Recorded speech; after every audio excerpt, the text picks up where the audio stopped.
Deixe seu like. Se inscreva no canal e ative o sininho de notificação. Bom vídeo!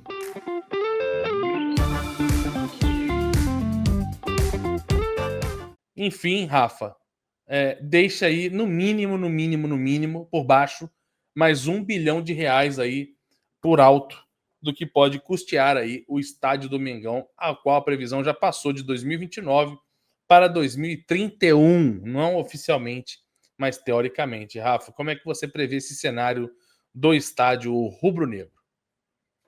Bom, para começar, Arthur, eu acho que estava muito na cara de que a gente não podia levar tanto a sério o projeto que foi apresentado pela diretoria anterior. Que tudo que foi falado, assim, o próprio BAP, durante o seu começo de gestão, ele disse que o assunto estádio foi, aspas, contaminado pelo processo eleitoral. Eu acho que aconteceu algo até um pouco pior.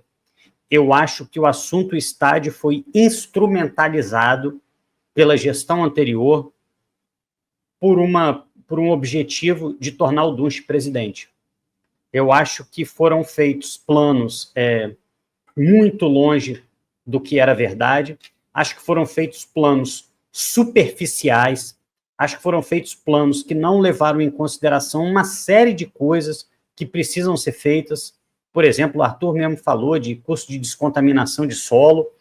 A gente via o tempo todo que o que a diretoria fazia era criar alguns factoides e tal, garantir uma data para estádio, colocar um valor provavelmente muito abaixo daquilo que o Flamengo poderia fazer, e com isso tentar criar uma situação para tornar o Dunst presidente. Pois bem, não deu certo.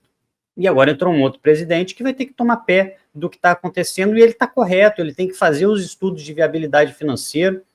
O Flamengo precisa se preparar muito bem para esse projeto, e o próprio BAP fala isso, né? Para que esse projeto não interfira no desempenho esportivo do Flamengo.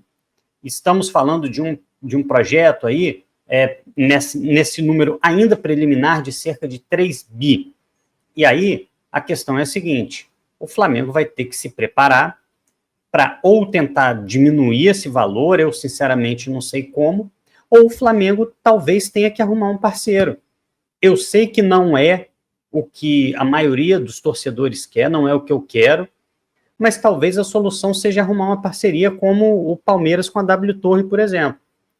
E aí, meu irmão, o dia que tiver show de Taylor Swift, o dia que tiver show de sei lá o quê, vai jogar no Maracanã e deixar que o show aconteça e essa empresa se remunere.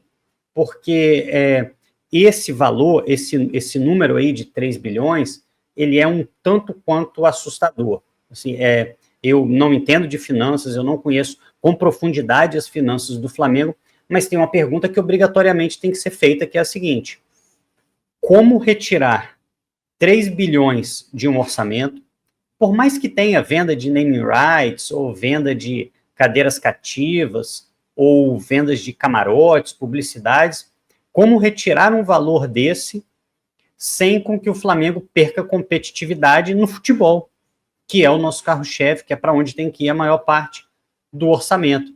Para mim, a gente chegou num ponto do grande desafio, que é esse.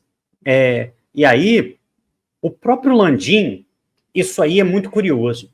Durante a campanha, o Landim falava que era perfeitamente possível, com as receitas que o Flamengo tinha, construir esse estádio sem perder competitividade. Mas coisa de meses antes, eu e Arthur, inclusive, fizemos uma live aqui tratando do assunto. O próprio Landim queria tornar o Flamengo uma SAF, vender as ações dessa SAF para parceiros estratégicos, para que com esse dinheiro o Flamengo pudesse construir o seu estádio. Então, o próprio Landim sabia que havia um problema gravíssimo de financiamento.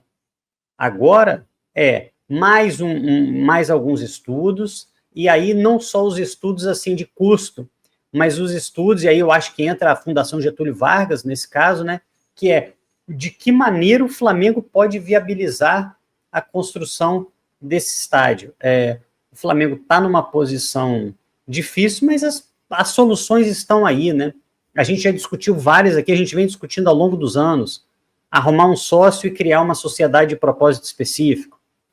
O Landim, depois ele disse que não, mas o Landim sugeriu uma SAF. Encontrar um parceiro, como no caso do Palmeiras, que possa explorar comercialmente o estádio, construir o estádio, explorar comercialmente o estádio, e ao longo dos anos ir perdendo participação até que o estádio seja totalmente do Flamengo. Pode ser também uma opção, mas eu acho que o que fica de resposta para isso tudo é o seguinte, o projeto do estádio, que foi feito na diretoria anterior, não levou em consideração uma série de fatores por interesses políticos, e agora está para essa nova gestão aí descascar o abacaxi. Eu acho que vai conseguir, mas toda aquela expectativa que a gente criou, né, sobretudo o estádio em 2029, aparentemente está cada vez mais distante, e o Flamengo que consiga aqui, 3 bi serão tirados de 10 anos de orçamento, mais naming rights e mais um parceiro comercial. Pode ser, mas esse parceiro comercial ele vai ter interesses. Ou ele vai querer dividir bilheteria com a gente, ou ele vai querer fazer 30 shows por ano. Isso não tem problema não, a gente tem o Maracanã. Mas, doar que ele não vai. E doar que ele não vai. Realmente. E aí, acredito que não seja 3 bi de verdade, seja uns 2,2. Pode haver uma alteração no projeto, Anderson. Tem que esperar 60 dias.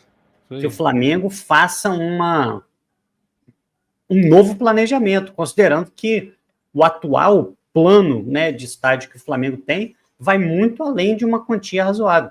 3 bi, eu não estou dizendo que é impossível, e eu não estou dizendo que o Flamengo não pode ter um estádio do seu porte, que é com uma alta capacidade de público, um estádio moderno, mas a minha questão é fazer um estádio de 3 bi somente com receitas próprias, e mais aí os parceiros, né, naming rights, eu acho que é um pouco difícil. Talvez o Flamengo precise de um sócio, mas isso aí são cenas dos próximos capítulos, mas já é algo que a gente precisa ter em mente. Vai ser um estádio muito mais caro do que a gente imaginava, e o Flamengo vai ter sua capacidade financeira testada ao longo dos próximos anos, Arthur. Perfeito, Rafinha, perfeito. Vamos esperar, vamos aguardar, né, para ver se vai dar tudo certo. Certo? Muito bem.